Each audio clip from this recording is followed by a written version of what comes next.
I want to touch on today is I want to make sure we're talking about goals, because again, it's super important with goals and talking about how we're finishing out the year. What are we setting ourselves up for the next 8 months, for the next 8 weeks? What are we setting ourselves up for when it comes to summer, when it comes to the next couple of years of our lives, which is pretty big when we're talking about colleges, we're talking about opportunities. So what does that look like? The goals of life. And you're getting to the point where it's not just goals about school. You're talking about goals of life. What do you want to do with your life? And that's a daunting question. It is for even me, who's older than you. But it's a question to think about. What are my goals for my life here? What are the things I want to accomplish? Okay? And so, there we go. So, a guy named Karoli Takacs, okay? Hungarian pistol shooter, okay? Great shooter. This is early 1800s, okay? So, early 1900s. So, being a shooter is a pretty popular thing back then. Obviously, in America, we got all, basketball, football, baseball. Those are the big-time sports. Well, back in the early 1900s, it was some of these minuscule sports that were known as, hey, these guys are legends, Karoli Takacs is a legend in Hungary for his shooting ability. Great shooter. National champion, international champion. Well, in 1938, he's doing a military mission. He's doing some of his duties for his country.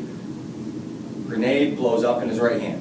Oh, blows up in his right hand. That's his shooting hand. He's a world champion shooter. World champion. Blows up in his right hand. He goes to the hospital. He's in there for a month, and he's kind of playing the pity party. And this sucks. Well, why me? Why my right hand? Like, this is my shooting hand. And he played this pity party for about a month before realizing, no one is going to keep, giving me, the sympathy treatment. I got to buck up, and I got to start doing some things to accomplish what I want to accomplish. I got to get off of this hospital bed and start pursuing some really great things. So he did that. He decided, you know what? I don't got a right hand, but I got a left hand. Yeah. His non-dominant hand. Any lefties in the room? All right-handers, okay. Well, I'm left-handed when it comes to sports, but in writing and eating and brushing my teeth, I'm right-handed. So maybe a little ambidextrous, but more or less I'm left-handed. Imagine yourself right now having to switch over permanently to using your left hand to write, to eat, to brush your teeth, to do everyday functions with your left hand, your non-dominant hand. Imagine that. That would be pretty crazy. Like, I don't know if I can do this. This is going to be really, really tough to adjust to in life. And he was like, you know what? Rather than just sit in this hospital bed complaining about my right hand that got blown off with a grenade, my shooting hand, I'm going to learn to become a shooter left-handed. I'm going to learn to do that. And so he would practice. How do I do this? He would practice and practice and practice. He did it secretly because he didn't want news getting out, because he was kind of a big-time guy. Like I said, shooting a pistol, that type of sport was very big in Hungary. And so he didn't want word to get out that he was trying to accomplish this, but he kept working and working and working, making his non-dominant hand as dominant as can be. Well, then it comes to the Olympic trials for 1940, because that was his goal originally. He wanted to be in the 1940 Olympics. And all of a sudden, when his hand got blown up, he thought that was it. Like, I'm never going to be in the Olympics. Well, he shows up to the Olympic trials for 1940 in Hungary, and everyone's like, oh, good for him. He actually showed up. This must be really tough for him. Like, I bet he really wants to get out there and shoot, and I bet, everyone's giving him some pats on the back, like, thank you for coming, man. This must be really tough for you. And he goes, well, I'm actually here to compete. What? Your right hand got blown off, dude. What's going on? He competed with his left hand, won, had 2 gold medals in future Olympics in the 1948 and 1952 Olympics with his left hand, his non-dominant hand. The only way he accomplished that was by in that hospital bed saying, I'm going to accomplish my goals. I still want to be an Olympic champion. I still want to participate for my country in the Olympics. So I'm going to teach myself how to shoot left-handed. Pretty impressive. If he can do that and switch over to his non-dominant hand, what can you do with two good hands, with your still dominant hand functioning? Imagine that, with a brain that's functioning with more resources than he ever had to train. What can you do with it? But first off, how would you define what goals are? Okay, how would you define what they are? Because for some, you're crazy if you have goals. Like that's crazy. Or they define goals as something that's really, really, really hard to accomplish. Like something that, you know, this is like, I would love to, you know, yeah, I'd love to climb Mount Everest. That's a big goal I have, but probably not something I'll ever achieve. How do you define goals? What's your perspective? What's your outlook on it? Okay, that ultimately can help you decide whether you're going to pursue those goals or not. Because if you have a belief of, hey, goals help me, then you'll do that. You'll pursue those. If you have a feeling of goals are something that's negative, that requires work and effort and time and energy and resources, well then you're already setting yourself up to say, I'm not going to do that. I'm not going to try to accomplish any goals. So ask yourself, what are goals and how would you define those things, okay? We're going to do a couple situations, all right? I need your input on it. We're going to do it here. You just played the Mega Powerball, and guess what? You just won. You just won $40 million. Before or after taxes? After. Okay. You have $40 million in your bank set for you. $40 million. $40 million. I want to remain anonymous. Ask yourself. As long as you're in Ohio, that's okay. It's true. But with that $40 million, what would you like your life to look like? What would it look like? You got $40 to look like compared to 3 seconds ago when you didn't have $40 million. What would it look like? What about what would you want to do with your life? What, I mean, and I put want in bold there because what would you really do with your life if all of a sudden you had $40 million? Buy a house. Buy a house. You do some things with your life, and you probably pursue some things that are pretty awesome. The things that like I'd always wanted to do this. I'd always want to be this. I'd always want to, yeah. I'd start setting up stuff for my parents and whatnot because they're the ones who kind of took care of me, obviously. So they'd be my first thing to think about. And so in order to help the people around you, you got to be smart with that $40 million. Eventually you got to have some backing, some more backing behind that $40 million. So you probably got to invest a little bit into making sure, hey, I can sustain this support from my family and the people I love for the rest of their lives. So you got to pursue some things. So how would you want your life to look like? What would you want to do with your life and work life? How would that look compared to now? How would your work life look to invest in, to make it better? What would that look like? I'd stay working. Stay working. But would you just stay working the same job?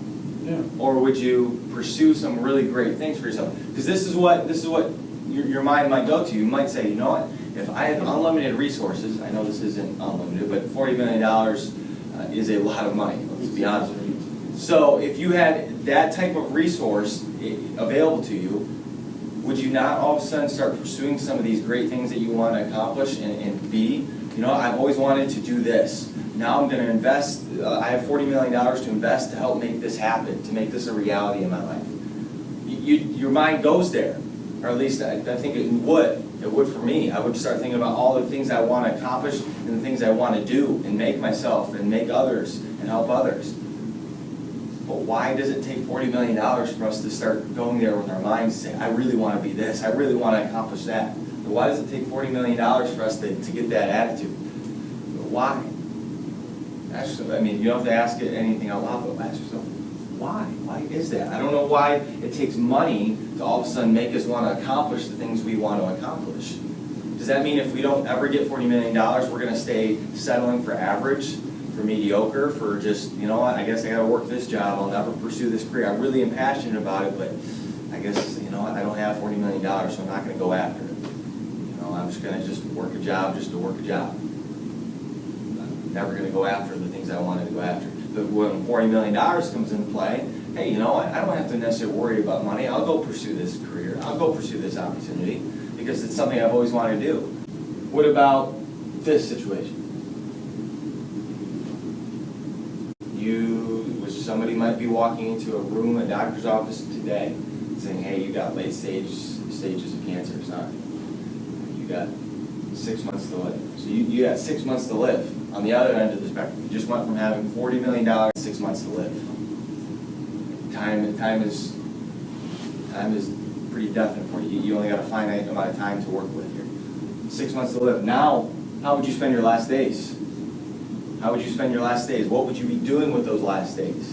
On somebody, would you be saying, hey, you know what, I've been focusing on some pretty dumb stuff that I didn't need to spend my time on, that miscellaneous stuff that really was a time waster, but I just kept doing that. Well, now I need to focus on the things that really matter, or the things I really want to accomplish. I want to go see the places I've always wanted to see.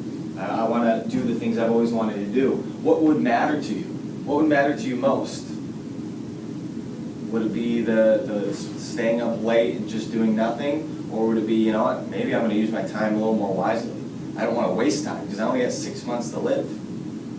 I only have that finite amount of time. Or what would you want to accomplish? If you were told you have 6 months to live, 6 months. And you only have 6 months to do it in, so you probably got to get to work quickly. You don't have time to waste. You can't say, I'll wait till next year. I'll wait till it's convenient. I'll wait till I have more of a stable situation. I'll wait for when I think I'm good enough, okay? Why would we wait for that? We can't. We have 6 months to live. So we got to accomplish, if we want to accomplish something, we got to go after it. Why does it take this? Why does it take this 6 months to live for all of a sudden our focus to be locked in and say, okay, I'm going to go accomplish these things that I've always wanted to pursue? Why does it take that? You know, why does it take a morbid situation like death to all of a sudden turn our minds around and say, I'm going to accomplish all these great things. I want to pursue this. I want to be really great at X, Y, and Z. But if we don't have this life sentence, we go every day in our lives walking these hallways, walking the world, and just saying, well, I'll do it later. I don't need to worry about getting myself better now. Like, I'll do it at another time. I don't need to start accomplishing the things I want to accomplish now. I'll do it later. Why does it take a situation like you got 6 months to live to all of a sudden your mind starts going those places? So imagine if we lived our everyday life living like we had 6 months to live, or we had $40 million in our bank account. Imagine the decisions you would do, that would make, the things you would focus in on with your time, your energy, and money. You would focus in on making yourself a little bit better, to engaging your goals and dreams that you've always wanted to accomplish. You wouldn't throw those away. But yet every day a lot of people just throw their dreams and goals away because, well, I'll do it some other time. I got plenty of time. You know, I'll wait till I get this certain amount of money. Don't wait for that. Don't wait for that. I don't know why that is, but don't wait for that situation to come up. You hear a lot of quotes in a plan is just a wish, and that is so true. The reason why I put that in the center, I want to focus on that one, because if you don't have a plan, you don't have a strategy to accomplish those goals, to make those dreams become a reality, well, you're going to be left short. You're going to be left struggling. You're going to be like you know, if you ever see like those little hamsters in the mazes where they're like going around and they don't know where they're going, they keep running into walls and butting their heads into walls. That'll be us if we don't have a plan. We're just going to be going in a maze trying to accomplish our goals, butting heads into walls because we're like, I don't know where to go. I'm trying and trying and trying, but I'm not getting anywhere. A plan gets you some places. It allows you to evaluate some things. So how would we do that? I want to tell you how, some ways you can do that. First, the 1% rule. This is like the mentality. The 1% rule. And that's going after people who think, hey, I need to take this big, giant step forward. Like, I need to go from one side of the peak to the other. Okay, I need to jump over the mountain, like you see in some of the movies. Like, I'm trying to think of the movie G.I. Joe, I think, had it. The one Jumanji had it. Dwayne "The Rock" Johnson. The other movie he was in, the skyscraper one where he jumped from the pier into the building, and it was an impossible jump because somebody did the math and realized that if he jumped on the trajectory he would never get there. But we got to make that jump. People think we got to make that big jump. We don't. We just got to take a little step, 1%. And you think of 1% is not a lot, right? If I added, for those of you who have a job, if you added 1% more to your paycheck, you'd be like, oh, cool. Like, this isn't significant. Can you give me 10%? Can you give me 20%? But 1% over time means a whole lot. And so, for instance, this is a page I have in my team handbook. They all have this. They review this. 72 days, if you got 1% better each day, you would double your skill in whatever area that was. So if your goal was to become a better writer, and you dedicated getting 1% better every single day over the course of 72 days, you would become twice as good a writer than when you first started. Over 72 days, if you just get 1% better every single day for 72 days, you'll double your skill in whatever area you're going after. It means you got to work at it. It means you can't just sit back and I'll assume I'll get 1% better. You got to put in the work to get 1% better. Don't disregard that, but you can double your skill. I mean, if you play the math game over 72 days. It takes everything you got. It takes your physicality. It takes it takes a mentality. It takes a spirituality. It takes some academic work.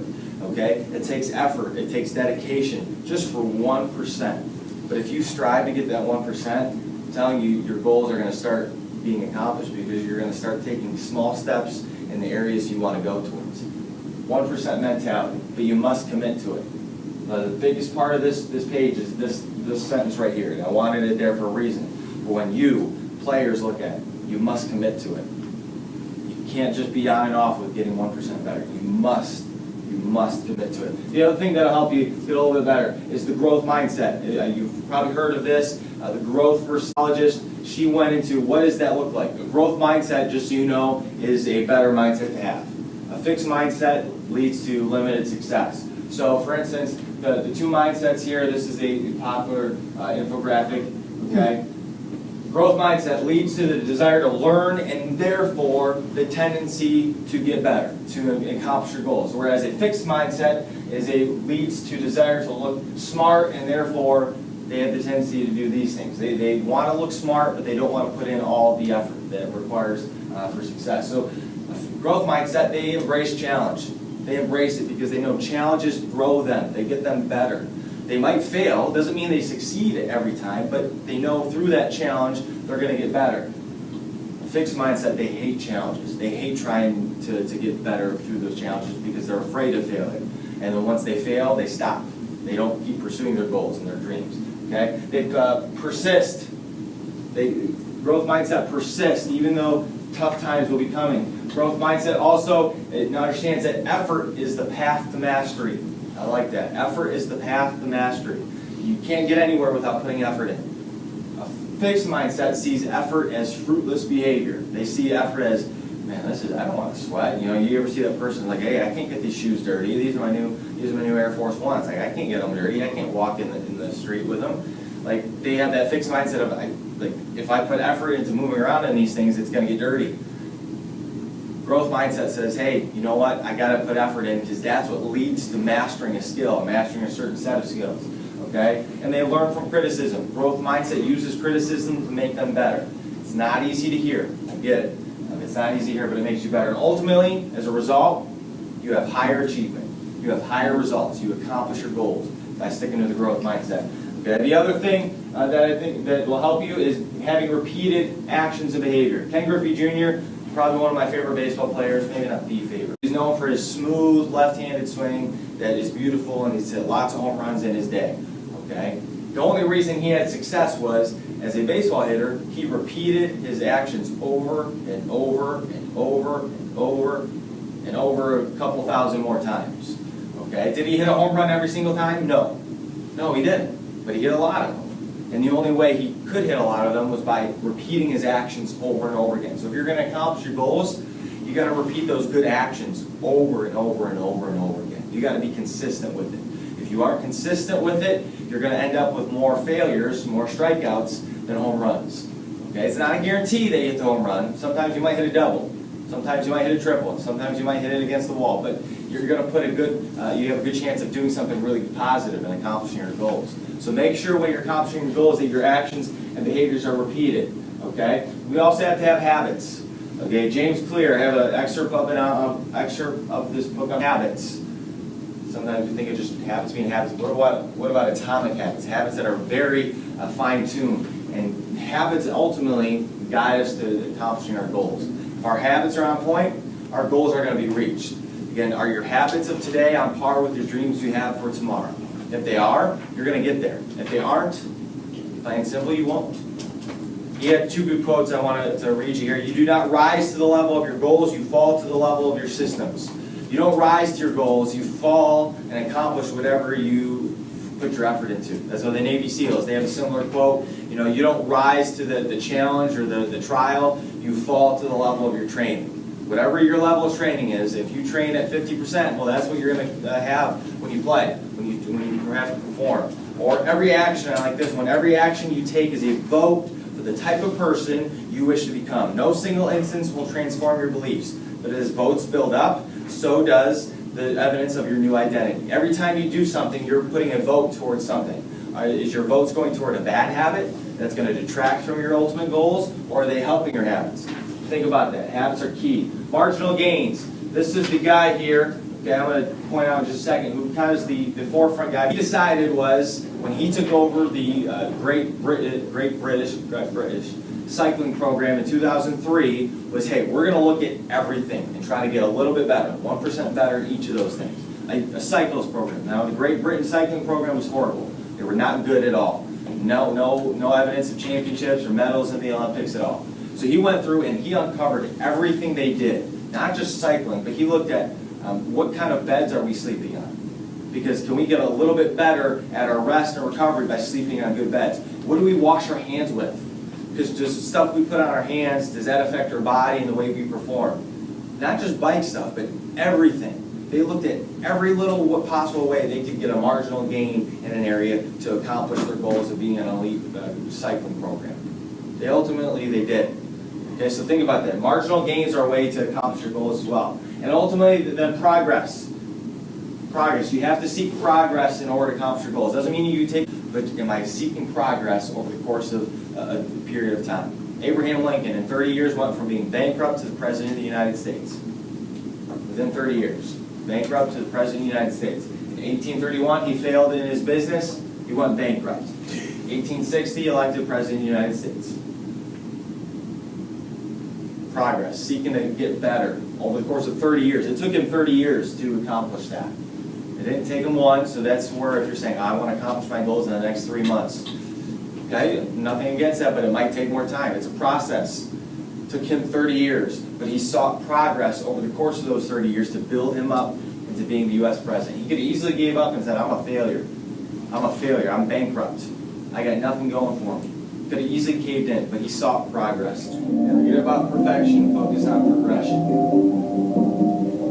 lot of times with our goals, we focus on being perfect, but what about progress? Imagine if you did this. I thought about this when I was looking into the Great Britain cycling program. Imagine if you went and did a deep dive into your life and uncovered and unpacked everything, trying to find ways to get a marginal gain in every area of your life. Imagine if you did that. Like, I'm talking everything, not just the surface level stuff, but if you went into everything that you do over the course of a day. How do I get a little bit better in each of these areas? What do I do? What do I place myself around to get a little bit of a gain? Imagine if you did that. Imagine the outcomes you might be able to have. So I thought that was very interesting, and it's very beneficial when we're talking about our goals, because we got to find those ways to get. It's saying, hey, I need an app. I need something to help me. And the great thing about our phones and the apps that are out there is there's so many resources available to you that will help you keep on task for your goals and keep you on track and help motivate you and give you reminders and give you a way an outlet to put down your goals. I encourage you to use it.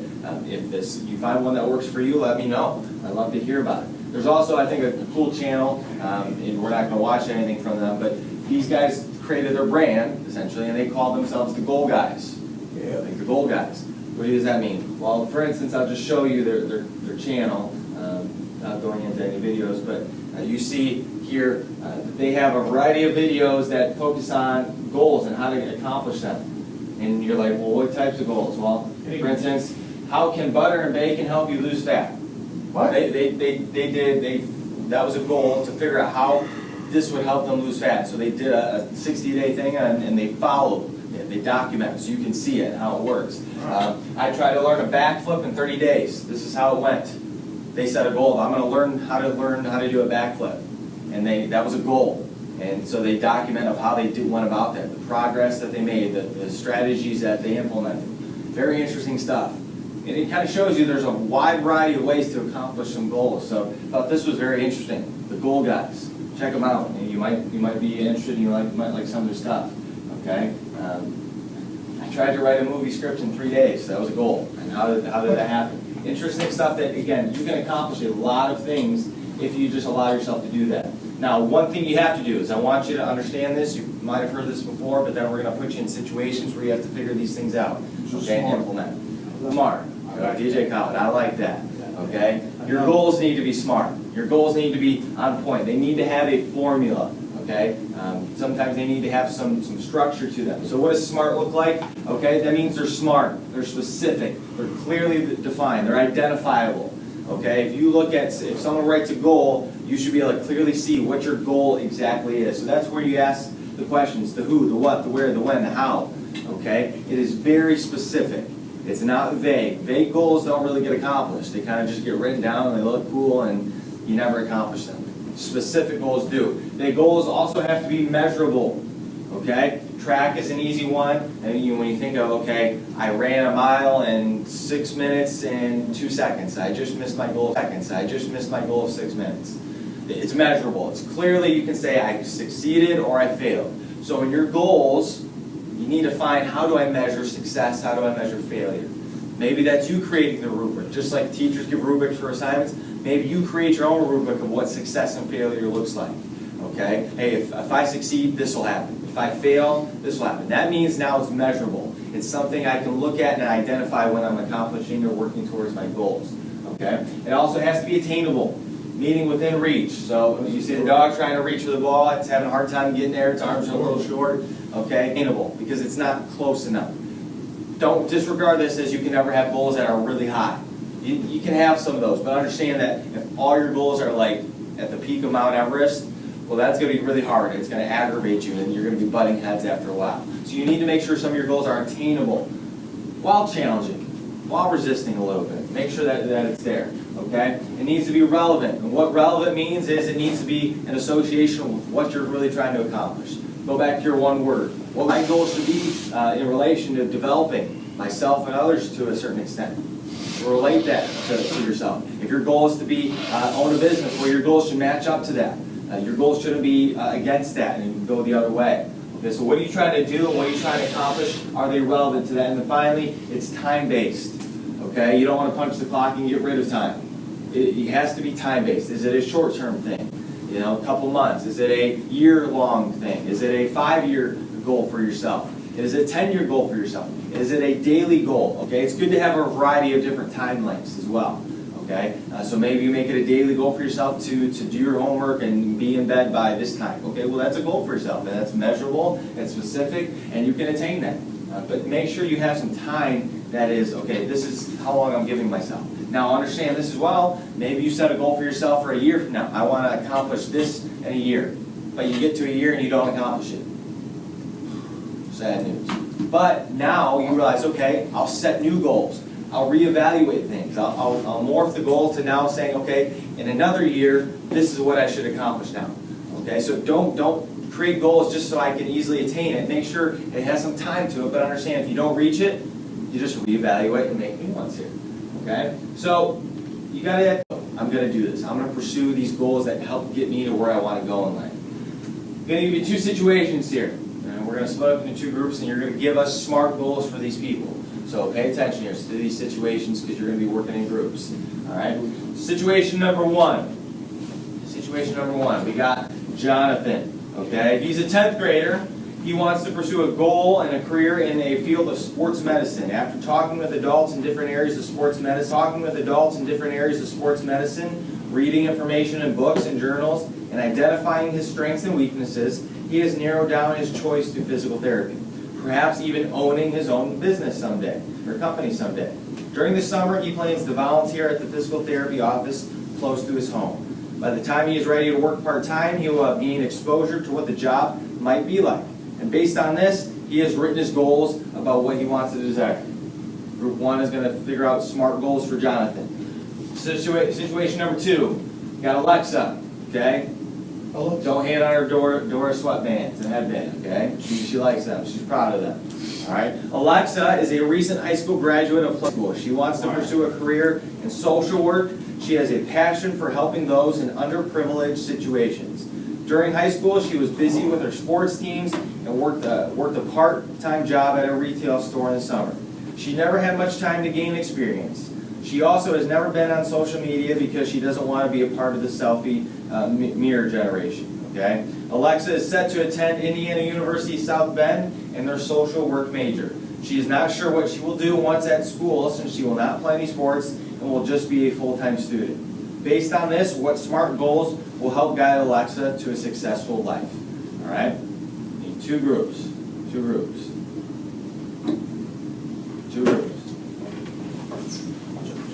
One group needs to take scenario A One group needs to take scenario B, and you need to create SMART goals for that. Okay?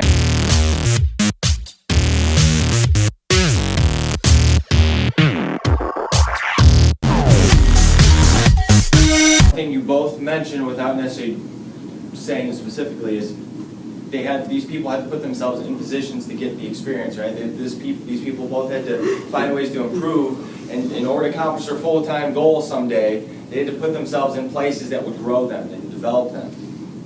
Think about that. Is that something you need to do? Probably is, because you just said it for these two people. You don't even know these two people. You would say, hey, you need to go put yourself in places that get you more experience and get you more knowledge and understanding. You just told two people to do that. So now how do we do that in our own lives? If you have certain goals for certain things, you need to look in the mirror and say, what do I need to be doing to get myself more experience and more exposure to these type of things that will help me in the long run? You just did that. So think about that moving forward. Good goals, good goals. Now think about how you can do that, obviously, in your own life in the future here. You can take a seat, just take a seat where you're at. So as we talk about goals, ready for the goals of life. Are you ready for the goals that are coming forward that you've got to start setting in order to accomplish the things you want to accomplish? Are you ready to sacrifice? Just accomplish some things. It might take a little bit of sacrifice. You might have to sacrifice some of your free time. You might have to sacrifice some of your paycheck to go towards things that you got to pay for to get you to where you want to. Are you ready to work harder? Seriously, are you ready to work hard and put in the effort? Or are you willing to put in the average effort to get the average results? And are you ready to do whatever it takes? If you really want to accomplish that, again, $40 million in your bank account, you got 6 months to live, are you willing to then lay it all out there and say, this is really what I really want to do? I'm going to go for it. I'm going to go for it. Don't let anything else hold you back. Work always works for you. Whatever goals you want to try to accomplish and whatever things you want to do with your life, at the end of the day, you put in the work, it always works. It always is going to get you 1% better. It's always going to get you that marginal gain. It's always going to be a growth mindset of I'm finding ways to fail and challenge myself. Find a way to get 1% better.